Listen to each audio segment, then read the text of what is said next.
ईद उल फित्र करीब आते ही फैसलाबाद के बाजारों में खरीदारी का रश उरूज पर पहुंच गया। तलाब टावर, डी ग्राउंड, कोहिनूर और दीगर तजारती मराकज में खरीदारों का हुजूम देखने को मिल रहा है। तफसीलात जानते हैं हाफिज नुमान से। जैसे ईद करीब आ रही है, मुल्क भर की तरह फैसलाबाद में भी तैयारियां अरूज पर है। यहाँ न सिर्फ बाजारों, शॉपिंग मॉल्स के अंदर बहुत ज्यादा आवाम है, जिसमें नारकली, डी ग्राउंड, गुलबर्ग, तमाम एरिया आवाम से खचाखच भरे हैं। और इसमें न सिर्फ औरतें, मर्द और बच्चों की बहुत बड़ी तादाद यहाँ मौजूद है। जो हमारे से बड़े प्यारे से बेबी हैं, हम इनसे मिलते हैं। क्या हाल है आपका? ठीक।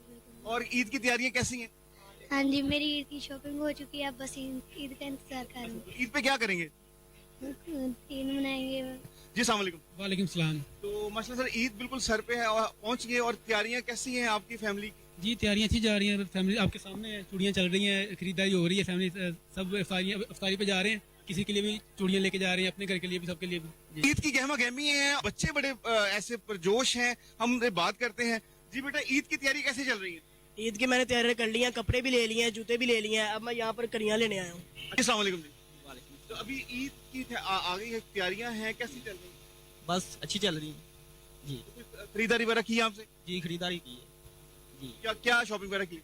शॉपिंग पैंट शर्ट्स लिए हैं, शलवार कमीज वगैरह लिए हैं, घर वालों के लिए कपड़े लिए हैं जी। तो सही रहा माम साहब?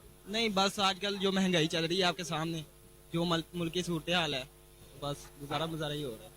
जी, ईद के ऊपर जो दुकानदारों क्या तासुरात हैं, ऐसे हम उनसे बात करते हैं। जी सर, बिल्कुल ईद की गहमा गहमी आखिरी अशा चल रहा है, तो सर क्या कस्टमर के क्या हिसाब था? तकरीबन 100 में से 70% जो है ना वो खरीदारी वो कर रहे हैं, ठीक है ना। क्योंकि महंगाई इतनी है कि लोगों के बस का काम ही नहीं है कि वो अपने बच्चों के लिए, क्योंकि हर चीज़ जो